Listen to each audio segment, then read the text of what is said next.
Hello, everyone. Welcome to another episode of Chiefs Out West. I am your host, Butch Davis. We are joined today by Jake Kokoris. He is a contributing writer to Arrowheadaddict.com. Jake, thank you for joining us today. Thank you so much for having me. It's an honor. Fantastic. Yeah, we're going to preview Thursday night football game, Chiefs Texans week 1. Jake, before we get into that, your reaction to the Chiefs winning the Super Bowl, where were you watching it and what were your emotions on that night? Yeah, I mean, I was up and down the whole day before the game started. I was locked in my room trying to meditate because I knew if they lost, it would just be the biggest crater, in my fandom of being as a Chiefs fan. But so I got all zenned out, and then I remember my roommate and I, who is also a diehard Chiefs fan, we were watching the entire game from a foot away from the TV. And when Mahomes threw his second interception, I was like, okay, I just collapsed. And then slowly but surely it started building back up. And I was like, you can't lose at this point, because now I'm back. I'm emotionally invested again. And then, my God, what is there to say? When the Damian Williams run happened, I think I used up all my dopamine for a week just watching that game. I don't think it's even sunk in yet, but it was really unbelievable. Yeah, I think you captured that perfectly, that Damian Williams run. I think that's Right. when all Chiefs fans knew it. Oh, my goodness, we're Right. champions. Absolute tears. That's excellent, brother. Second question we have for you. Okay, so the Chiefs had what I feel was a pretty decent draft class, even with their limited picks Yeah. in 2020. Your reactions and thoughts on this year's draft class? Yeah, I mean, I was initially disappointed with the Clyde Edwards-Helaire. I wanted them to go cornerback, just boost up the secondary, because I thought that was really the weak point throughout the season. But okay, besides him, I thought Willie Gay was just 10 out of 10. I love that pick. Lucas Yang, I thought, great positional need. And then it looks like the guys they picked up in the later rounds, L'Jarius Sneed, is going to be starting week 1, with the Breeland suspension. So, but a few months removed from the draft, I started thinking about how the Clyde Edwards-Helaire pick would take so much pressure off Mahomes, and I think Mahomes just had to do so much all of last year, not having that immediate dump off guy, that spark plug.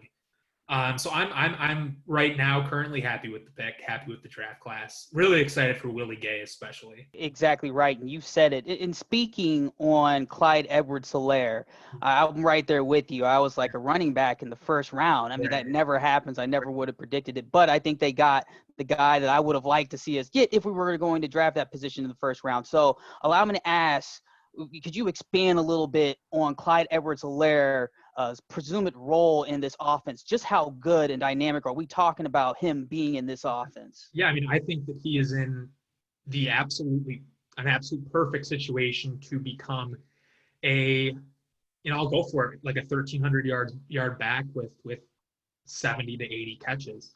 On the flip side, just reviewing tape of him, he gives me sort of that initial wow, greatness, that kind of initial thought that I had watching Jamal Charles, where you just say that guy is different when he has the ball. And Andy Reid picks up on that kind of unique characteristic of each player. And that part of what makes Reid so great is that he picks up on the stuff that isn't really measurable.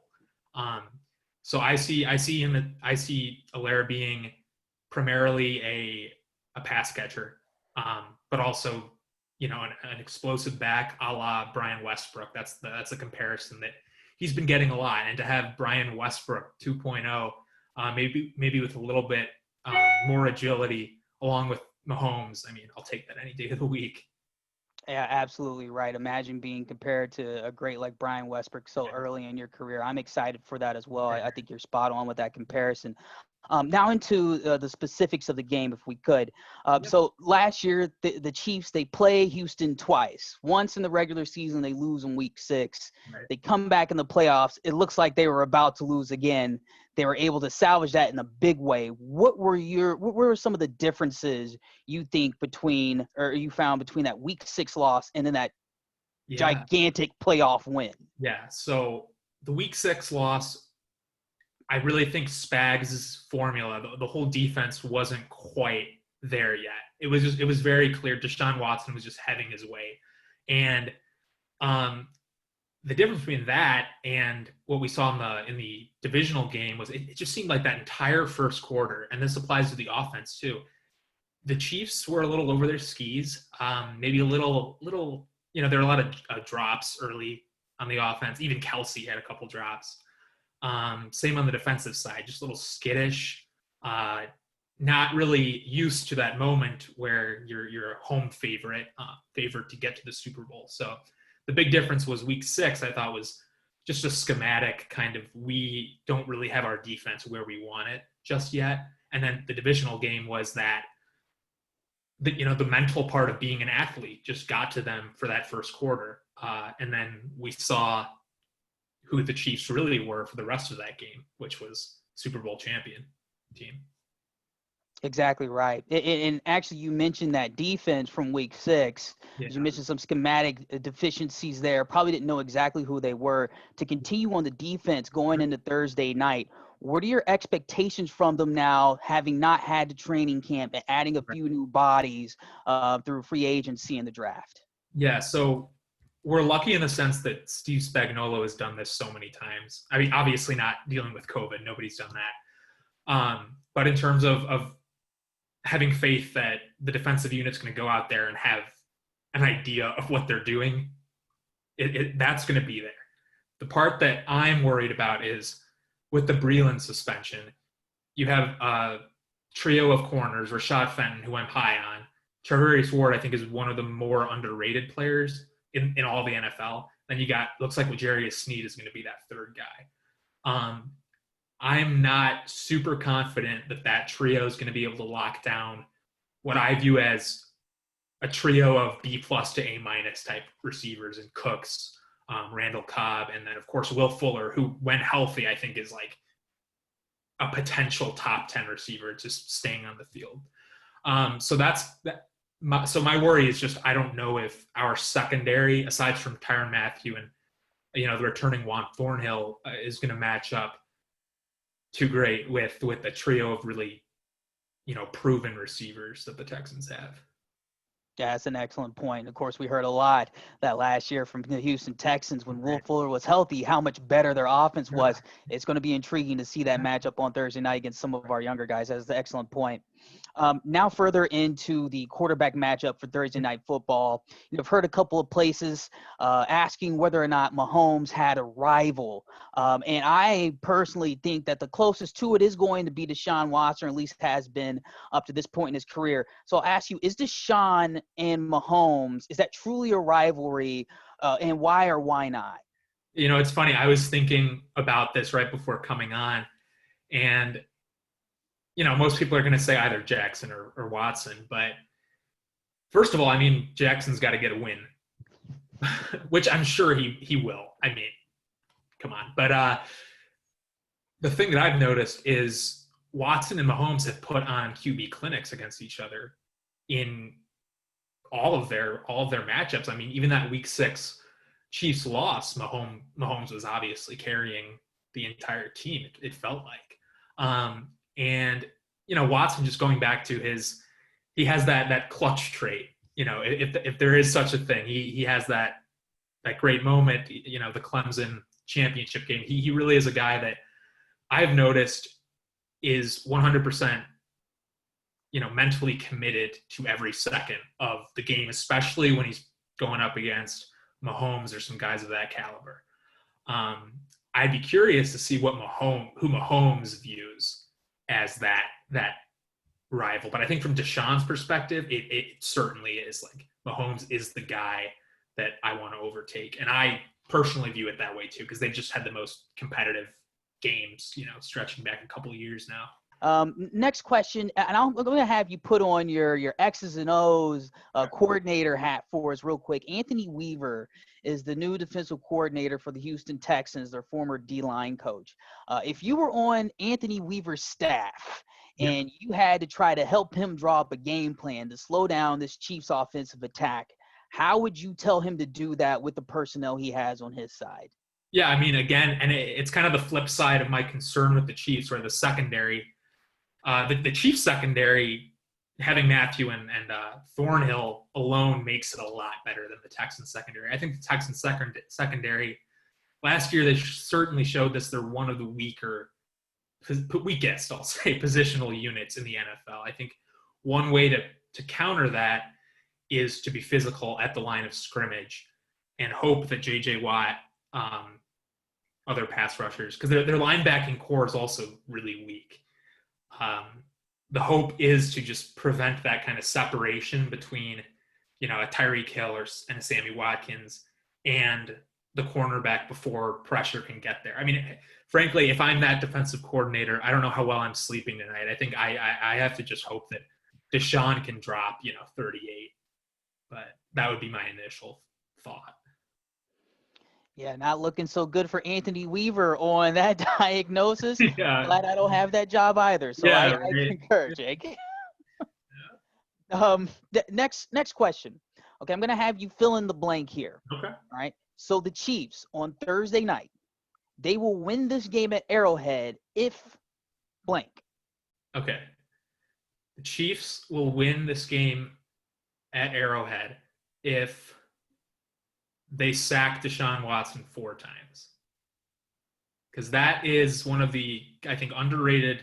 Well, I mean, it certainly is a weakness in Deshaun's game. He holds onto the ball a ton. And there are moments in that divisional game where one sack just impeded all the momentum for the Texans offense. So I'm saying if we can get after Watson 4 times, 4 seems like a solid number. That's going to give Mahomes, hopefully, extra possessions. And I think that'll be kind of a low-key way to ensure a win tomorrow. That's a very specific one. I think you're absolutely right, though. Of course, Chris Jones, the interior defensive lineman that the Chiefs played, didn't get a chance to play in either the Week 6 matchup or the divisional round against Houston. He will suit up for Week 1. I'm interested to see how that works out well. Oh, yeah. Well paid now, too. Well paid, yeah. We might have to hit him up for a couple of dollars after the game. Right. So this last for this, yeah. Oh, definitely. This last question is kind of a 2-for-1, a joint question, if we will. If you could first give us your score prediction, and then next give us a game ball that's going to go for one Chiefs player on offense and a game ball for a Chiefs player on defense. Okay. So the first Thursday night of the NFL season is usually pretty sloppy. We usually don't get classics right off the bat. And we have obviously one of the hardest off seasons, maybe the hardest ever. So I think Chiefs take this one something like 21-17. I think the first quarter is going to be sloppy. I think there's going to be some miscommunications, but I think we'll get a nice second half of offensive football. And then do you say game ball on offense and defense for the Chiefs? If you could, please, yes. Yeah, sure. Offense. All right, I'm gonna go weird specific one here. I'm gonna say Colecchio Semele. I want to see what he does because I really like that addition. And I mean with Mahomes, Hill, Kelsey, it's like we just know that we're gonna get some spectacular plays. Clyde Edwards-Helaire seems like too obvious of a pick. I want to see Colecchio Semele just barrel down those whoever they are, the Texans defenders. Some big guy love on the offensive line. I like it, man. That's a good one. Then, defensive side of the ball, I'm going to have to go with I will go with Rashad Fenton. I think that Fenton and Charvarius Ward, I think, are nice stylistic opposites. Ward is more of like, he's a speedier, more of a coverage guy. Fenton's a little bit more physical. I think that if Fenton can, I'm assuming he's going to be on. Well, they'll probably all. It'll be interchangeable, but if he can lock down Will Fuller enough, I'm not saying Fuller's probably going to go for at least 80 yards and a touchdown, I would think. But if he can make enough, deflections, get a big turnover, I think he's the big secondary piece that I think has to perform well tomorrow to make sure that Deshaun doesn't go crazy. Wow. Excellent choices right there. I like that one, Colicchio Right. simile, man. If he Yeah, right. ball, man, I'll be very surprised and I'll love it as well because that's one of my bigger free agent picks up for Right. the Chiefs. It's such an underrated move. Fantastic. Well, hey, everyone, that was Jake Kokoris. Again, check him out, arrowheadaddict.com. Fantastic contributing writer there. Check out all the content on that website. I absolutely love all their work. Chiefs Thursday night football game, week 1 against the Texans. You heard it right there. It's going to be a 21-17 struggle there for the Chiefs, but they end up getting the victory. Jake, thanks again for joining us. All righty. Thanks so much for having me, Butch. Love to be back again, too. Thank you. Gladly.